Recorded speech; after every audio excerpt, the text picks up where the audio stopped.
하나님 말씀 시편 23편 3절 말씀입니다.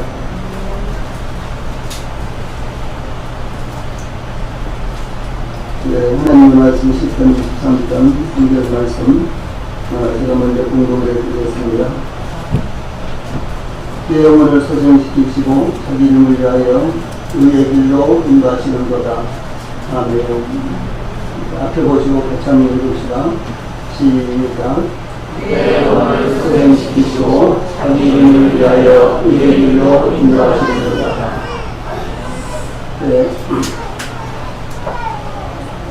오늘은 이 말씀을 통해서 하나님의 인도하시는 방법, 하나님의 인도하시는 방법, 이런 주제로 말씀을 전해드리겠습니다. 다음 주에는 마가복음에 있는 말씀을 전해드리고 한 번 더 줄여서 그리고 이제 그 다음 주부터 또 4절, 5절, 6절 이렇게 강의를 해드리려고 합니다. 특별히 23장 3절 말씀에는 정말 많은 의미가 담겨져 있습니다. 이 시편 23편 자체가 이거 표현을 할 수 없는, 상상할 수 없는 이와 같은 많은 의미가 담겨져 있고, 하나님께서 저희들을 얼마나 사랑하시고 또 저희들이 양으로서 어떤 자세로 하나님을 섬겨야 되는가, 이런 측면의 말씀이 한도 끝도 없이 담겨져 있는 이와 같은 말씀입니다.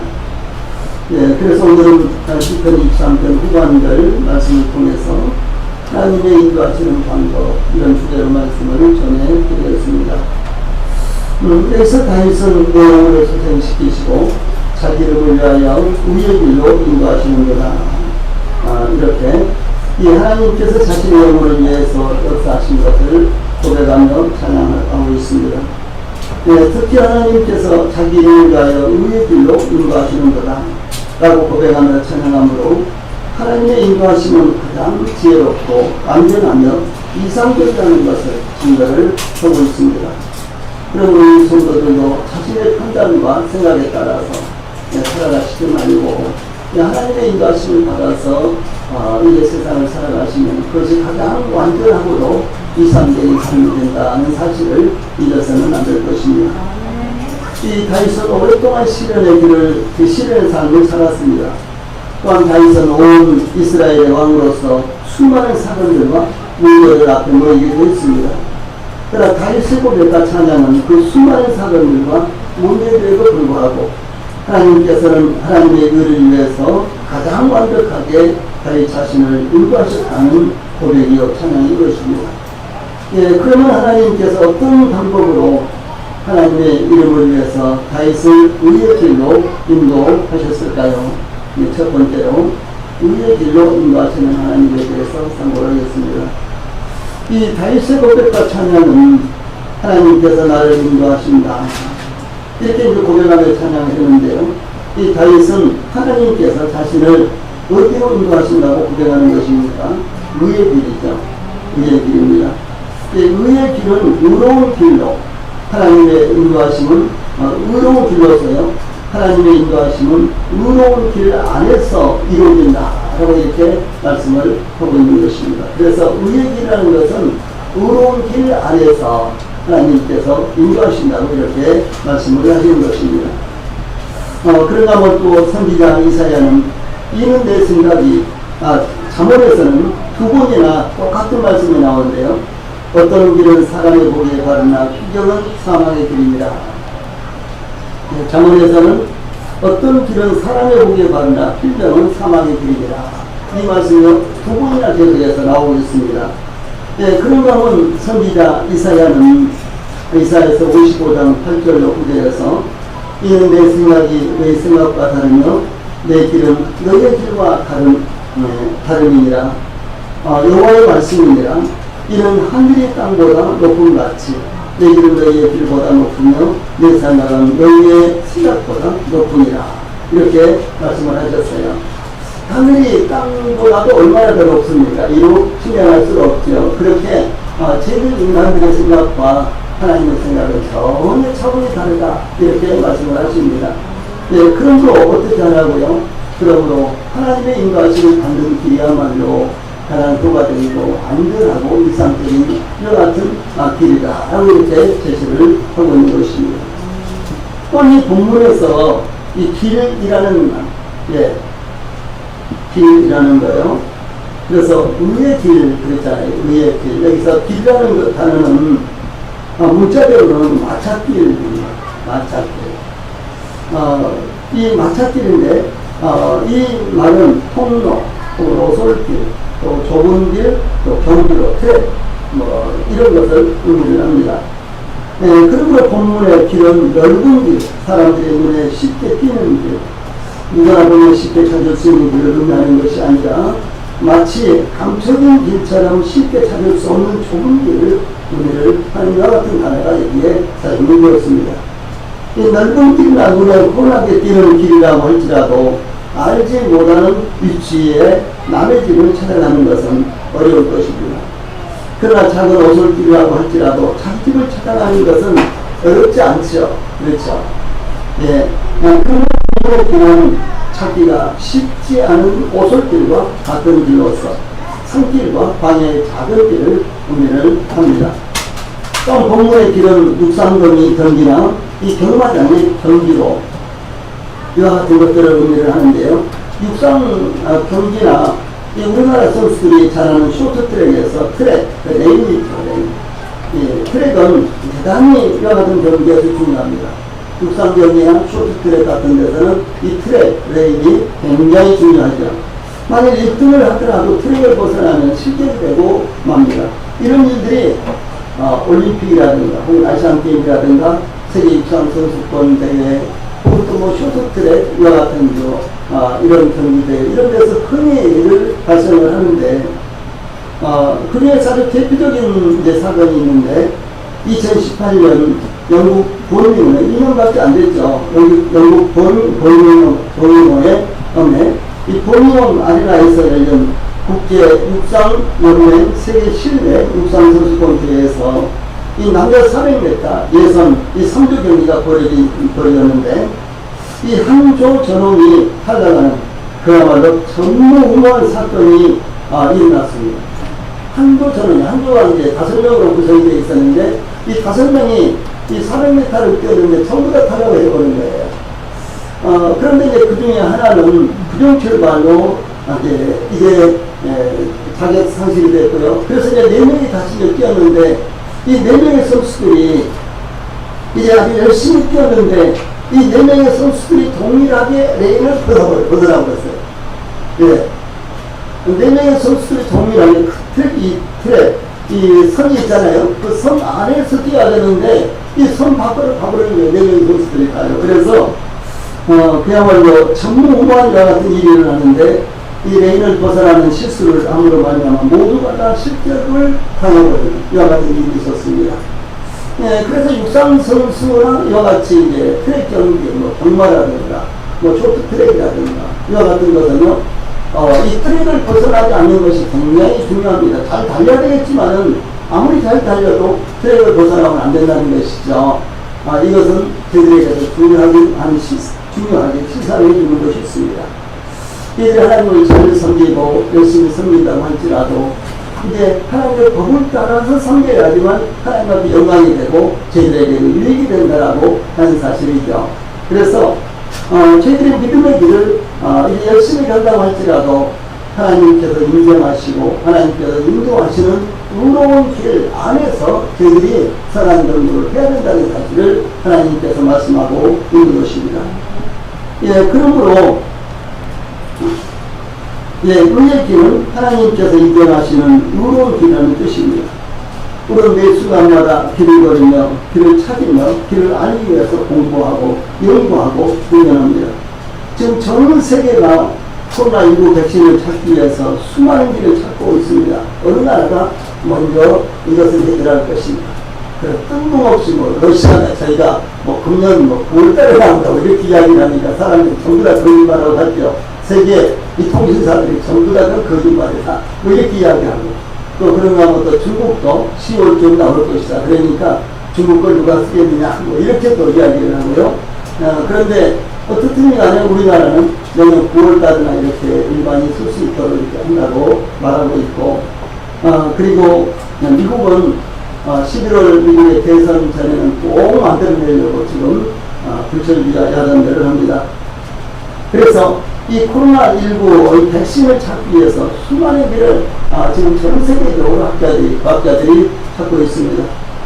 개인적으로는 집안에서도 안방으로 가는 길도 있고, 화장실로 가는 길, 부엌으로 가는 길을 사용합니다. 또한 회사로 가는 길, 영업장으로 가는 길, 고객이나 친구를 만나러 가는 길, 집으로 돌아오는 길, 또 교회로 가는 길도 우리는 걷고 있습니다. 오늘 아침에 이남현 집사가 전화를 하셨는데, 이제 고속도로로 오는데 토사가 많이 흘러내려서 길 갑자기 차단돼가지고 지금 국도로 오느라고 좀 많이 느끼실 것이다, 이렇게 지금 전화가 왔습니다. 이와 같이 교회에 오는 길, 이와 같은 길들을 저희들이 이제 걷고 있습니다. 그러나 이제 하나님께서 백성들에게 스스로 만족하게 하거나 즐겁게 하거나 행복해 하는 길이 아닌, 오직 하나님께서 인도하시는 길은 의의 길, 바로 의의 길입니다. 그러므로 의의 길로 나아가야 하며, 의의 길만이 하나님의 백성들이 나아가야 할 길이다 라고 하는 사실입니다. 세상에는 이와 같이 수많은 길들이 있습니다. 하늘길도 있고 바닷길도 있고 고속도로도, 샛길도, 오솔길도, 육도도, 지하도 길도 있습니다. 또한 꽃길도, 장안길도, 언덕길도, 대안길도, 요즘은 둘레길도 있죠. 예, 우리에게는 이와 같이 수많은 길들이 있지만 우리는 아무 길이나 갈 수가 없습니다. 특별히 우리는 의의 길을 찾고 있습니까? 이런 질문에 대해서 우리 스스로 이제 매 순간마다 답을 해야 되는 것입니다. 또 우리는 의의 길로 나가고 있습니까? 우리가 나가고 있는 길은 과연 의로운 길입니까? 그런 우리가 찾아야 할 길 역시 의의 길이라는 사실을 우리 모든 성도들이 잊지 않기를 바랍니다. 예, 두 번째로 하나님께서 인도하시는 이 방법은 완전하게 인도하신다라고 하는 사실입니다.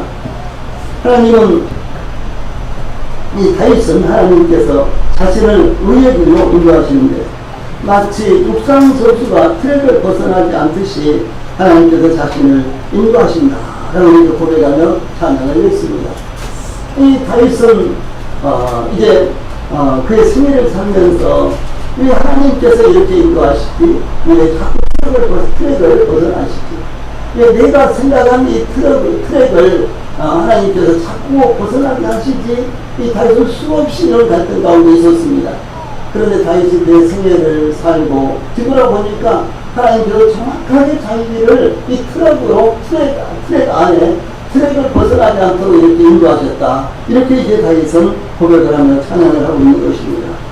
그래서 인도하시는도다 라는 이 원어는요, 인도하다, 안내하다 라는 뜻인데, 특히 이 단어는요, 특히 이 단어의 중요성이 있습니다. 이 단어, 인도하다 라는 이 단어는요, 그냥 단순하게 끌고 가다, 길을 가르쳐주다, 이 정도가 아니라 조심하여 인도하다 라는 이런 의미를 담고 있는 것입니다. 네, 조심하여 인도하다, 그런 의미를 담고 있는데, 예를 들어서 어린아이의 손을 이끌고 이렇게 가면서 아주 조심조심해서 이렇게 이끌고 갈 수도 있고, 마구 낚아채는 것처럼 이렇게도 이제 이끌고 갈 수 있잖아요. 그런데 이 단어는 이제 주의 이름을 위하여 의의 길로 인도하시는 거다. 의의 길로 인도하시는 자, 아주 조심조심해서 나를 하나님께서 인도하시는 거다. 이렇게 다윗이 지금 고백을 하는 그런 단어를 여기서 사용했다는 것이죠. 예를 들어서 목자가 새끼 된 암양들을 인도할 때 어떻게 해야 되겠습니까? 특별히 조심해서 몰고 가는 것을 말합니다. 제가 아주 어렸을 때 이제 시골에서요, 그때는 전부 다 소가 쟁기를 끌어서 밭도 갈고 너도 갈고 다 그랬죠. 그런데 이제 소가 이렇게 새끼를 이제 베면은 그것이 아주 큰 돈이 되니까 아주 굉장히 조심해서 그때부터는 막 곡식도 먹이고 막 풍도 이렇게 먹이고 그러면서요, 이 어미 소를 굉장히 잘 먹여요. 그래서 새끼를 튼튼하게 잘 먹고 또 젖도 많이 나와서 새끼를 잘 기르라 이러면서. 그런데 이제 하필이면 새끼를 이렇게 잔뜩 빼가지고 곧 날아다니는데 그때가 농번기인 거예요. 그때는 소가 한 달 이상을 얼마나 쉬지 않고 이제 노를 갈고 밭을 갑니다. 근데 이 새끼를 빼가지고 소가 어떻게 되겠어요? 그리고 일은 해야 되고, 일은 안 시킬 수가 없고, 그러니까, 이 소 주인이요, 얼마나 정성스럽게, 이 소를 데리고 나서 일을 하는지, 소가 좀 힘들어하면 좀 쉬었다가 하고, 또 그때 그 사이에 또 먹을 것을 또 주고, 그리고 좀 쉬었다가 좀 또 노는이나 밭을 갈고 이렇게, 평상시에는 어림도 없습니다. 평상시에는 한 번 노래 들어가면 한 가지 막 일해야 되는 거죠. 그런데, 어미소가 새끼를 되면요, 여가짜리 조심조심해서 이제 어미소를요, 돌봅니다. 뭐 이런 거예요. 그래서 이럴 때 사용하는 단어가 바로 여기에 인도하신다 라고 하는 이와 같은 단어입니다. 야곱은 20년 만에 가나안에 돌아와서요, 에서와 화해를 한 후에, 에서가 이제 이렇게 야곱에게 말하죠. 우리가 떠나자, 내가 너와 동행하리라. 이렇게 이제 제의를 하니까, 아마 이 에서는 야곱을 도와주기 위해서, 왜냐하면 그 당시만 해도 여러 부족들이 주변에 많이 있고, 또 여러 가지 이제 이와 같은 이제 부족들, 이 부족들과 싸움을 하면은 그 당시에는, 이제 치면은, 모두 다 이제 노예가 된다거나, 모두 다 이제 약탈당한다거나, 이제 그런 시대니까, 에서가 내가 너와 함께 할 테니까 걱정하지 말고 가자. 이렇게 하니까 야곱은 형이 이렇게 같이 하면 결국은 우리를 여기서 한번 몰라 어떻게 할 줄 몰라 걱정이 돼가지고 말이에요. 이렇게 이제 이야기를 합니다. 여기 보면요, 이 야곱은 에서에게 내 주가 아시거니와 자식들을 연약하고 내게 있는 양떼와 소가 새끼를 데리고 있습니다. 하루만 지나치게 모르면 모든 때가 죽으니 청하건대 내주는 종보다 앞서가소서. 나는 앞에 가는 가축과 자식들의 걸음대로 천천히 인도하여 새 일로 와서 내 주께 나가리라. 이렇게 요청을 했어요. 여기 이제 야곱이 천천히 인도하여 뭐예요? 제가 조심조심해서 이제 우리 아이들, 어린 아이들, 유아들과요, 이제 새끼를 데리고 있는 이 짐승들을 데리고 나가겠습니다. 이렇게 말하는데 이 단어가 일상이 됐다는 것이죠. 아니, 야곱의 이제 자녀들은 어렸습니다. 그런데 막 이렇게 장병들이 가는 것처럼 꿀꿀 하면 어떻게 되겠어요? 네. 그 다음에 이제 이 새끼, 이제 짐승들이 새끼를 낳아가지고 뭐 며칠밖에 안 되고 하루이틀밖에 안 되고 야곱은 아주 거부가 됐으니까 소나 양이 아주 우량 엄청나게 많았습니다. 그런데 얼마나 많은 소나 양들이 새끼를 지금 뱉거나 새끼를 낳겠어요. 그러니까 이제 에서한테 이야기하는 거예요. 지금 이런 상황이니까 내가 조심조심해서 데리고 인도하여 나가겠습니다. 이렇게 이제 하는 거예요. 그래서 하나님께서 하나님의 백성들을 인도하시되 마구 몰아치는 것이 아니라 다치거나 상하지 않도록 조심해서 이 몰아가는 것을 의미를 하는 것입니다. 인도하는 것을 의미를 하는 것입니다. 이스라엘 백성들이 애굽에서 나왔을 때요, 하나님께서는 이스라엘보다 3일길이나 앞서 구름 기둥과 불 기둥으로 인도하셨습니다. 낮에는 구름 기둥으로 이스라엘을 덮어주셨고 밤에는 불 기둥으로 이스라엘 나갈 길을 밝혀주셨습니다. 이 하나님께서 이스라엘 백성들보다 앞서가시면서 이스라엘이 나갈 길과 쉴 곳을 찾으셨다라고 하는 것입니다. 이 하나님이 얼마나 이스라엘 백성들이 애굽에서 이제 해방돼서 광야에 나왔을 때요, 하나님께서 얼마나 이스라엘 백성들을 그야말로 조심조심해서 보호해주시고 지켜주시고 이제 이끌고 가나안 땅으로 가시는 일을 볼 수가 있잖아요.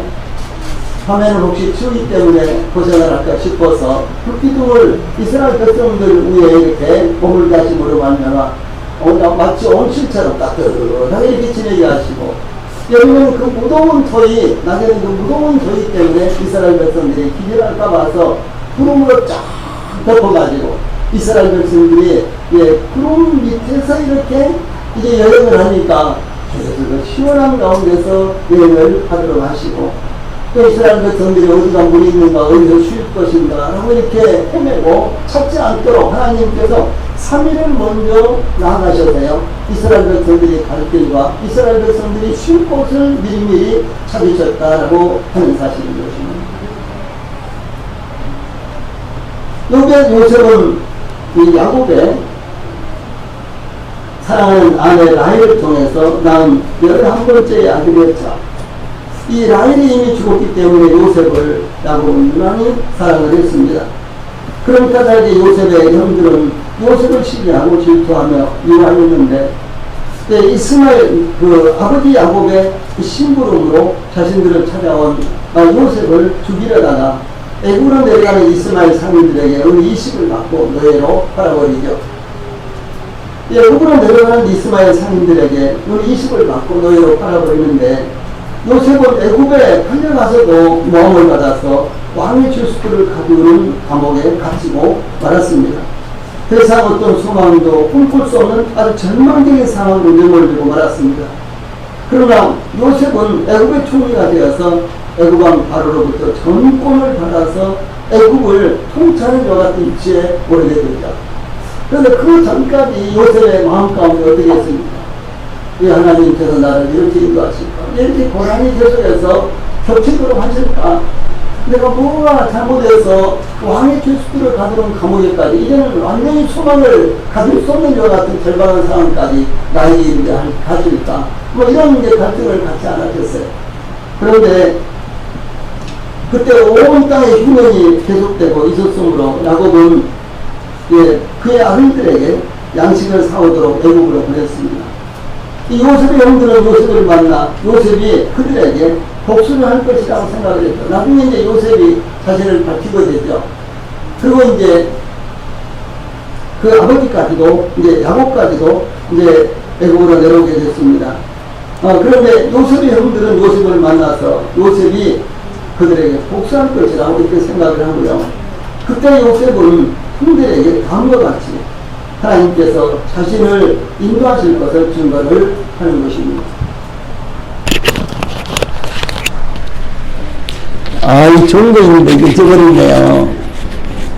오늘 잘 안 들리겠다 또.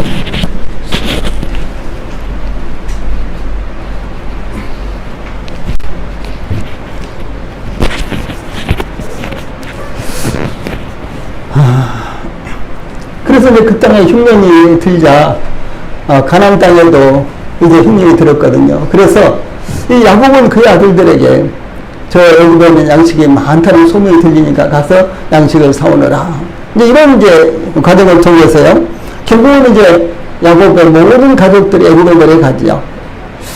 그때 이제 요셉의 형들은 요셉이 우리를 이제 요셉이 우리에게 복수할 것이다, 우리를 죽이지 않겠느냐, 뭐 이렇게 이제 겁을 먹고 이게 말합니다. 겁을 먹고 우리를 살려달라고 이렇게 하지요. 그때 이제 요셉은 이렇게 고백을 합니다. 자, 이 말씀 같이 읽어봅시다. 시작. 나는 당신들의 아우 요셉이니 당신들이 애굽에 판다라. 당신들이 나를 애굽에 팔았다고 해서 근심하지 마소서, 한탄하지 마소서. 하나님이 생명을 구원하시려고 나를 당신들보다 먼저 보내셨나이다. 이 땅에 2년 동안 흉년이 들었으나 아직 5년은 가까이도 못하고 주수도 못할지라. 하나님이 큰 구원으로 당신들의 생명을 보존하고 당신들의 후손을 세상에 두시려고 나를 당신들보다 먼저 보내셨나니, 그런즉 나를 이루어 보낸 이는 당신들이 아니요 하나님이시라. 하나님은 나를 바로에게 아버지로 삼으시고 그 온 집의 주로 삼으시며 애굽 온 땅의 통치자로 삼으셨나이다. 이렇게 고백을 합니다. 자, 이거는요, 위에 있는 빨간 이제 선에 있는 것 한 번, 밑에 이제 파란 선 2번, 이렇게 해서 요셉은 여기에서 무려 3번이나 나를 이루어 보내신 것은 당신들이 아니라 하나님입니다. 이렇게 고백을 한다는 것이죠. 저는 이 말씀은 너무너무 놀랍습니다.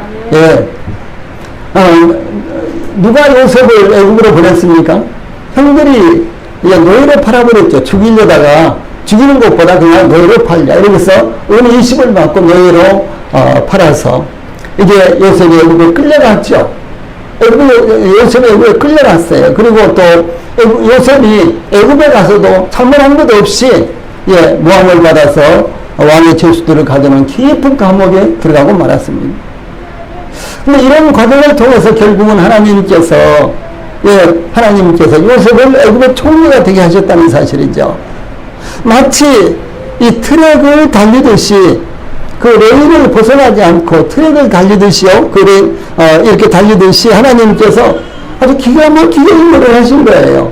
만약 그 과정이 아니면 어떻게 요셉이 애굽의 총리가 되겠습니까? 애굽에 내려가지 않았다면, 저 바로가, 지금 흉년이 들었는데, 저 요셉 내지는 뭐 누구 유명한 사람 한 사람 와서 좀 이 나라를 다스려달라 이렇게 할까요? 할 수가 없지 않겠어요? 애굽으로 내려갔어요.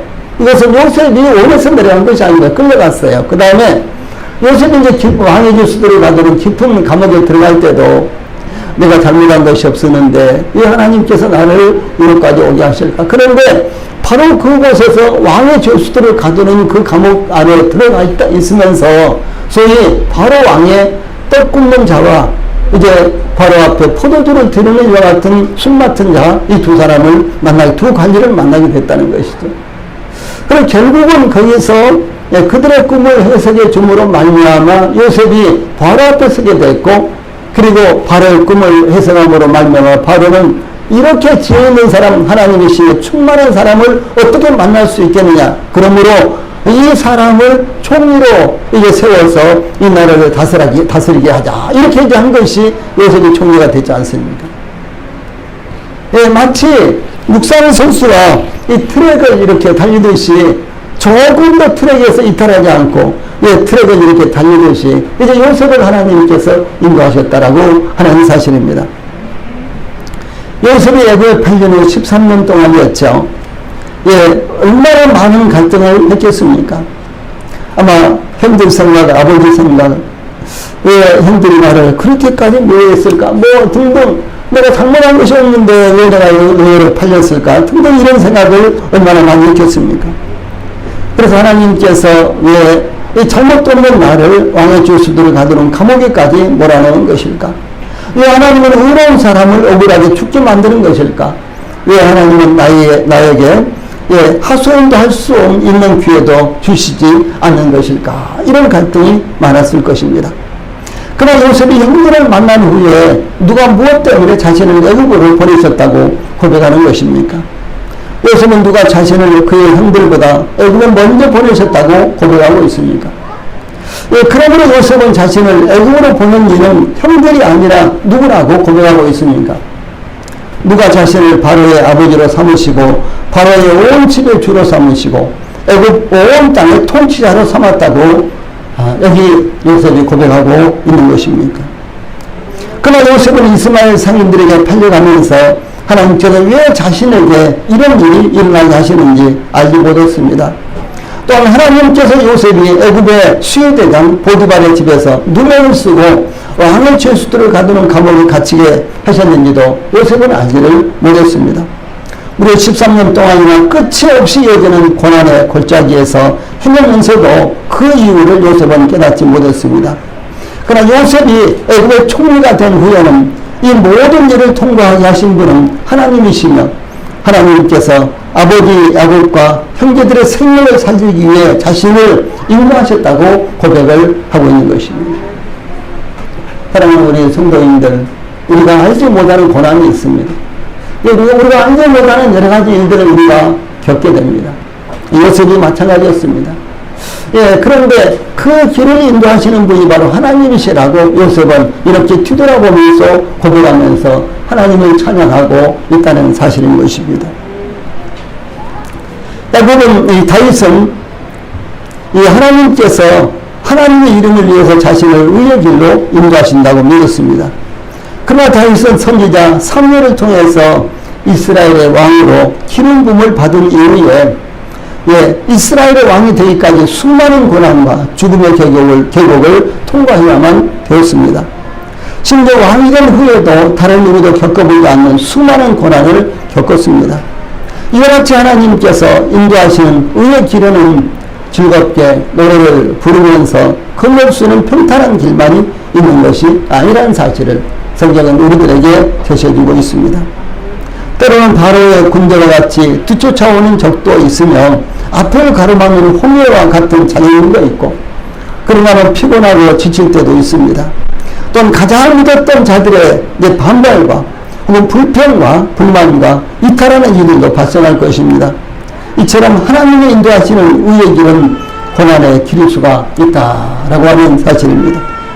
그러면 어떤 상황에서도 하나님의 백성들을 의의 길로 인도하시는 하나님에 대한 믿음의 끈을 놓아서는 절대로 안 된다는 사실을 우리 모든 성도들이 가지시기를 바랍니다. 세 번째로 앞서서 인도하시는 하나님이십니다. 하나님께서 어떻게 인도하실까? 앞서서 하나님은 인도하신다라고 하는 사실입니다. 우리는 이스라엘이 출애굽한 후에 하나님께서 3일길을 앞서가셔서 이스라엘이 나갈 곳과 쉴 곳을 예비하셨다는 것을 상고를 했습니다. 이제 목자가 양들을 어떻게 인도하는지 상고하겠습니다. 주 예수님께서 다음과 같이 목자의 인도와 양들이 이 목자의 인도를 받는 장면에 대해서 말씀을 하십니다. 이 요한복음 10장 3절로 4절을 보면 문지기는 그를 위하여 문을 열고 양은 그의 음성을 듣나니 그가 자기 양의 이름을 각각 불러 인도하여 내느니라. 자기 양을 다 내놓은 후에 앞서가면 양들이 그의 음성을 아는 거로 따라오되 이렇게 주님이 말씀을 하셨습니다.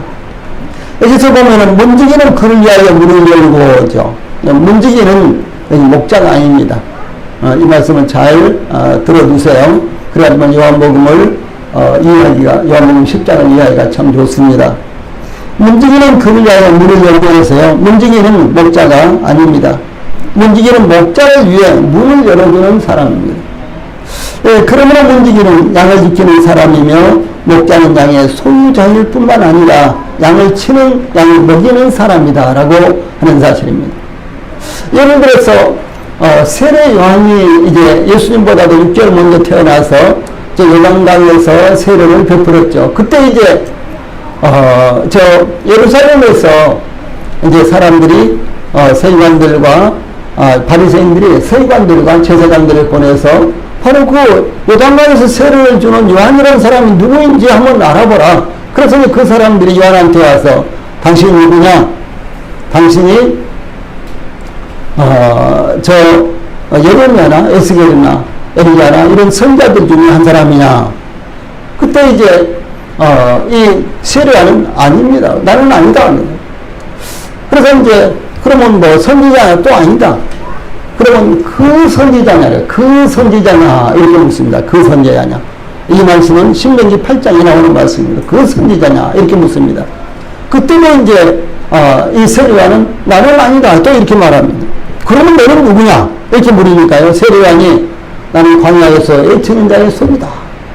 나는 주의 길을 예비하라고 보내신 광야에서 애치는 자의 손이다. 이렇게 말씀하십니다. 바로 이 세례야는 메시아가 아니었습니다. 그리스도가 아니었어요. 그렇죠? 그런데 바로 그리스도를 소개하라고 보냄을 받은 사람이 바로 세례 요한이다라고 하는 사실입니다. 예. 그러면 이제 여기에 문지기는 누구냐? 이 문지기는 목자가 아니라 이게 문을 열어주는 사람에 불과하다라고 하는 사실입니다. 그래서 문지기는 양을 지키는 사람이기도 하고요. 목자의 양을, 그런데 목자는 이 양을 소유할 뿐만 아니라 양들을 먹이는 사람이다라고 하는 것입니다. 이 이제 내용을 들으시면요, 하면서 그러니까 금방 이해가 갈 것입니다. 팔레스타인에서는 그러니까 양을 지켰습니다. 다음에 아침이 되면 목자들이 와서 양우리로 들어가서 각각 자기의 양들을 먹이기 위해서 양떼를 끌고 목초지로 인도했습니다. 그래서요, 여기 이제 문지기는 그를 위하여 문을 열고 해서 문지기는 성령님을 의미합니다. 그리고 문은 그리스도를 의미하며 또한 양의 우리는 그 당시 유대교를 의미합니다. 그래서 그 당시에 베드로도 안드레도 요한도 야고보도 또 빌립도 나다나엘도 전부 다 유대교 안에 있었잖아요. 여기가 양의 우리였어요.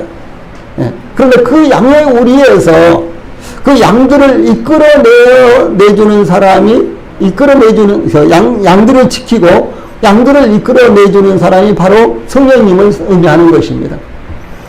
그래서 지금 이런 말씀을 여기에서 하고 계시는 거예요. 그래서 그리스도를 의미하며 또 양의 우리는 그 당시 유대교를 의미합니다. 그러므로 문지기는 그를 위하여 문을 열고라는 말씀은요, 성령님께서 주 예수님을 양들에게 인도하시는 것을 의미합니다. 이제 밤새도록 양을 지키고 보호하다가 이제 목자가 오면은 그 양들을 이제 목자에게 이렇게 인도를 하는 거예요. 그래서 이것을 가리켜서 이 성령님을 의미합니다. 그래서 이제 아침이 되면 목자들이 와서 양우리로 들어가서 각각 자기의 양들을 먹이기 위해서 양떼를 목젖이로 인도를 하는 것입니다. 그래서 문지기는 그를 위하여 문을 열고라는 말씀은 이 성령님께서 주 예수님을 양들에게 인도하시는 것을 의미합니다. 또한 목자가 양의 우리 안으로 들어가는 것은 예수님께서 합법적으로 유대교 안에 들어가서 하나님께서 선택하신 양들을 불러내는 것을 묘사하고 있는 것입니다. 주 예수님은 합법적으로 이제 유대인으로 오셨고, 그렇죠. 또 뿐만 아니라 유대교의 랍비였습니다. 그래서 예수님은 뭐 회당에 어디든지 가서 유대인들을 가르칠 수 있었죠. 그래서 유대교 안에 소속된 이와 같은 하나님께서 선택하신 하나님의 백성들을 복음을 전해서 그들을 이끌어 내시는 것을 이렇게 묘사를 하고 있습니다. 목자는 모든 양들을, 그 다음에요, 목자는 모든 양들을 개별적으로 알고 있기 때문에 각각의 양을 그 고유의 이름으로 불렀습니다. 이것은 목자가 양을 인격적으로 혹은 유기적으로 알고 있다는 것을 의미합니다. 주 예수님께서 이렇게 말씀하셨죠. 나는 선한 목자라. 나는 내 양을 알고 양도 나를 아는 것이. 아버지께서 나를 아시고 내가 아버지를 아는 것 같으니 나는 양을 위하여 목숨을 버리노라. 이렇게 기록되어 있습니다. 이 말씀 참 중요한 말씀인데, 나는 누굽니까? 예수님이죠. 예수님은 예수님의 양을 알고 양도 예수님을 안다. 사실은 우리가 복음을 깨닫기 전에 예수님이 누구인지 하나님이 누구신지 몰랐죠. 그런데요, 아주 신비스럽게도 예수님께서 이제 저희들을 불러내실 때 저희들이 그 예수님의 음성을 듣고 반응을 했다는 것이죠. 그리고 그 예수님의 그 복음을 저희들이 믿었다라고 하는 사실은 이렇게 의미를 하는 것입니다. 목자가 각각의 양들의 이름을 불러서 양의 우리 밖으로 이끈 후에 목자는 자기 양들을 풀밭으로 인도하는데, 목자가 양들을 뒤에서 앞으로 나가도록 억지로 이제 밀고 가는 것이 아니라 양들의 앞에서 앞장서서 나간다라고 하는 것입니다. 이 동반의 목자들은 그들이 가보지 않는 곳에는 양들을 가게 하지 않았고 항상 양들의 앞에서 나갑니다. 그러면 주 예수님께서 자기 양을 다 내놓은 후에 앞서가면 양들이 그의 음성을 아는 거로 따라오되라고 이렇게 증거를 하는 것입니다. 그래서 이 동방의 이제 목자들, 바로 이제 중동의 목자들의 특징이 무엇인 거는 항상 양들 앞에 가는 거예요. 그래서 어디가 풀이 좋은지 미리 가서 보고 그곳으로 양들을 데려가고, 그냥 이쪽으로 한번 가보자, 이쪽으로 가보자 이런 것이 아니라 이 목자는 미리미리 풀이 좋은 곳, 그 다음에 물이 있는 곳을 알아뒀다가 양들을 이렇게 끌고 가면 가는데요. 이제 목자가 이렇게 무슨 소리를 하고 뭐 나팔을 분다든가 아니면 휘가를 분다든가 휘파람을 분다든가 아니면 뭐 이렇게 막대를 친다든가 그러면 양들이 그 소리를 듣고 따라가는 거예요. 그래서 이 목자들의 고유한 소리가 있었습니다. 그래서 양들이 자기 목자의 그 소리를 알고 그 소리를 따라가는 거예요.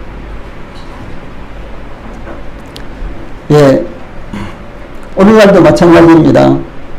수도 없이 많은 교회가 있고 이단들도 또 얼마나 많습니까? 그런데 하나님께서 선택하신 하나님의 백성들, 이 구원을 받은 하나님의 백성들은 하나님의 말씀을 들으면 그것이 진리다 아니다, 복음이다 아니다를 깨닫습니다. 그런데 신비스럽게도 구원받지 못한 사람들은요, 이 복음이 증거돼도 그것이 복음인지 모르고 아주 신기할 정도로 복음이 증거돼도 복음인지 모르고 복음이 증거되지 않은데도 불구하고 그 복음인지 아닌지를 역시 모릅니다. 제가 최근에 아주 두꺼운 한 책을 읽었는데 그 책을 보면은 이 확실하게 복음을 깨달은 분이 저희 은사 되시는 분이신데, 확실하게 복음을 깨달은 분이 그야말로 몇 페이지 넘기면 또 복음이고, 몇 페이지 넘기면 또 복음이고. 사실은 그 책은 복음을 전하는 책이 아니거든요. 그런데 이 제자훈련과 관련된 책인데, 몇 페이지만 넘기면 또 복음, 몇 페이지만 넘기면 또 복음, 계속 복음이 나오는 거예요. 그래서 이 복음을 깨달은 분들은 어떤 형식의 말씀을 전해도 복음이 그 사이사이에서 나오지 않을 수가 없는 것입니다. 마찬가지로 복음을 깨달은 분들은 기도해도 역시 그 기도 가운데도 복음이 흘러나온다는 사실이요. 그런데 이 복음을 깨닫지 않으신 분들은 절대로 복음이 나오지 않습니다. 예. 이것이 바로 하나님께서 구원하시고 하나님께서 선택하시고 구원하신 이 양들이 하나님의 음성을 아는 것과 관련이 있는 것입니다. 그래서 목자는 양들을 우리 밖으로 불러낸 후에 푸른 풀밭과 잔잔한 물가로 양들을 인도하는데, 목자가 앞장서서 양들을 인도하는 것입니다. 목자들은 각각 자기의 양들을 부르는 신호가 있었습니다. 어떤 목자는 호루라기를 부를 것이고, 또 어떤 목자는 휘파람을 불 것이고, 또 어떤 목자는 피리를 분다거나 양악나팔을 불 것입니다. 혹은 어떤 목자는 음성으로 양들을 부를 것입니다. 그러면 양들은 그들의 목자의 음성을 알기 때문에 목자를 따라간다. 예. 여기서도 보면 위에도 그렇죠. 나는 내 양을 알고 양도 나를 아는 것이. 밑에도요. 양들이 그의 음성을 아는 거로, 양들이 목자의 음성을 아는 거로 따라간다는 것이죠. 주 예수님께서 갈릴리 해변에서 베드로와 안드레가 바다에 그물 던지는 것을 보시고 나를 따라오라, 내가 너희를 사람을 낚는 어부가 되게 하리라 라고 이렇게 부르시자 베드로와 안드레는 곧 그물을 버려두고 예수님을 따라갔습니다. 자, 그런데 우리가 이제 복음서를 보면 수도 없이 많은 사람들이 예수님을 따라다니잖아요. 때로는 오병이어의 기적, 5,000명을 먹이실 때 실제로 그 인원은 2, 3만 명이 됐습니다. 그런데 그 사람들이 나중에 다 돌아가 버리잖아요. 예. 또 뿐만 아니라 거기서 좁은 데 가시다가 야고보와 요한이 그의 아버지와 함께 그물 깁는 것을 보시고 예수님께서 그들을 부르시자 그들이 곧 배와 아버지를 버려두고 예수를 따르니라 라고 증거하고 있습니다. 또 예수님께서 마태가 세관에 앉아서 업무를 보는 것을 보고, 이 세관에 앉아서 업무를 보고 있는 것을 보고 나를 따르라 그러니까 마태가 곧 일어나서 예수님을 따랐습니다. 또 뿐만 아니라 예수님께서 여리고에 가셨다가 뽕나무 위에 있는 삭개오에게 삭개오야 속히 내려오라, 내가 오늘 내 집에 일하려 하겠다 이렇게 말씀하시자 삭개오는 즉시 뽕나무에서 내려와 줄구하며 예수님을 영접했습니다. 그때 얼마나 많은 사람들이 함께 이렇게 운집해서 예수님 앞에 옆에 뒤에 이렇게 운집해서 함께 가는데 그 사람들이 다 예수님을 영접하지 않았어요. 그런데 그 삭개오가 뽕나무 위에 올라가 있는 것을 보고 삭개오야 내려오라, 내가 오늘 너희 집에 와서 요하겠다. 그러니까 삭개오가 좋아가지고 막 내려와서 예수님을 영접하고 자기 집으로 모셔갔다는 사실이죠. 뿐만 아니라 죽은 지 나흘이나 지나서 그 시신이 부패되어 이미 냄새가 나고 있는 무덤 속에 있는 나사로에게 나사로야 나오라 그랬죠. 큰 소리로 나사로야 나오라. 앞에 큰 자가 빠졌는데요. 큰 소리로 나사로야 나오라. 이렇게 하시니까 나사로가 수족을 동인 채로, 그러니까 영원한 채로 그 얼굴도 수건을 동인 채로 이렇게 나왔다는 사실이죠. 아니, 죽은 지 나흘이나 됐는데 예수님께서 나사로야 나오라 그러니까 나왔어요. 죽은 사람에게 별별 이야기를 다 해보세요. 알아듣겠습니까? 못 알아듣죠. 이건 못 알아듣습니다. 그런데도 불구하고 예수님이 이렇게 말씀하신 거 알아들었다는 것이죠. 무엇을 말합니까? 예수님께서 이렇게 말씀하시면, 하나님께서 말씀하시면 그 말씀은 이미 죽은 사람에게도 그 말씀이 들리는 거예요. 모든 사람들에게 다 들리는 것이 아니라 하나님께서 선택하시고 예정하신 사람들에게만 그 말씀이 들린다라고 하는 사실입니다. 목자이신 예수님께서 어떤 사람, 즉 하나님께서 선택하신 양을 부르시면 이 성령님께서 그 사람의 마음을 열어주시고, 또 또 주 예수님의 이 부르심을 들을 수 있도록 그 길을 열어주시는 것입니다. 그러니까 하나님께서 부르십니다. 예수님께서 부르신다. 그러면 성령님께서 그 마음의 귀를 이렇게 열어주시는 거예요. 마음의 눈을 열어주시고 마음의 귀를 열어주시는 것입니다. 그래서 하나님의 음성을 들을 수 있도록 이렇게 하시는 것입니다. 저희들도 복음을 처음 들었을 때 무슨 말인지 전혀 몰랐죠. 그러다 어느 날 그 말씀이 마음에 들리잖아요. 마음에 들어졌잖아요. 그때 바로 이 성령님께서 우리 마음을 여시고 그 말씀이, 그 복음이 우리 마음 가운데 받아들여지도록 이렇게 역사를 하시는 것입니다. 그래서 이것은 육신의 눈과 귀로는 알 수 없는 음성이요 길입니다. 그러나 이것은 신비스럽지만 하나님께서 역사하셔서 하나님께서 정하신 양들을 불러내는 방법입니다. 사도 바울은 그 사실을 다음과 같이 이렇게 증거를 하고 있습니다. 로마서 8장 29절 30절 아래 말씀 같이 읽어봅시다. 시작. 하나님이 미리 아신 자들을 또한 그 아들의 형상을 본받게 하기 위하여 미리 정하셨으니 이는 그로 많은 형제 중에서 맏아들이 되게 하려 하심이니라. 또 미리 정하신 그들을 부르시고 부르신 그들을 또한 의롭다 하시고 의롭다 하신 그들을 또한 영화롭게 하셨느니라. 하나님께서 미리 정하시고 하나님께서 미리 정하셨는데 어떻게 정하셨느냐. 하나님 미리 알고 정하셨다는 거죠. 그리고 하나님께 또 그들을 부르시고 그들을 하여금 응답하도록 이렇게 하셨다라고 하는 사실입니다. 스탠리 존스라는 목사님이요, 인도 어디에서 오랫동안 선교를 하고 있었을 때였습니다. 그런데 한 번은 울창한 밀림 지역에서 선교를 하다가 그만 길을 잃고 말았어요.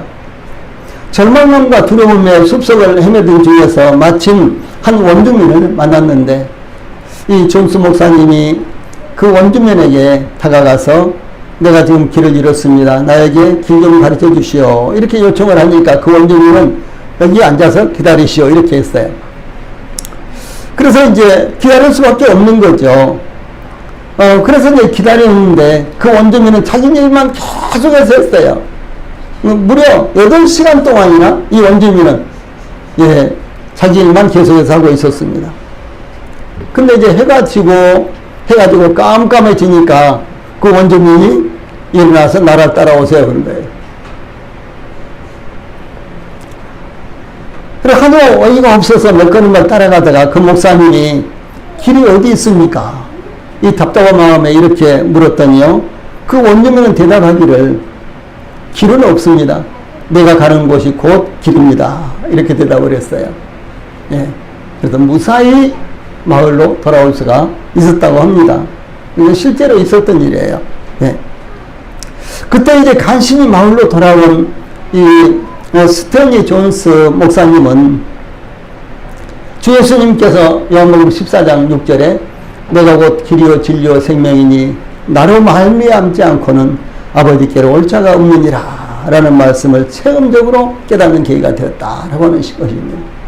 주 예수님이 길이세요. 그 원주민이 길이듯이 길이라는 것은 이게 밀림지대였기 때문에 길이라는 것이 뚫리지 않았습니다. 그런데 그 원주민은 아무리 어두워도 어떤 상황 가운데서도 마을로 찾아갈 수가 있었어요. 자기가 길이에요, 자기가. 마찬가지로 주 예수님이 바로 길이십니다. 그러므로 주 예수님을 길로 삼지 않으면은 우리가 합당한 인도를 받을 수 없다라고 하는 사실입니다. 다윗은 자기 이름을 위하여 의의 길로 인도하시는도다 이렇게 고백하며 찬양을 했습니다.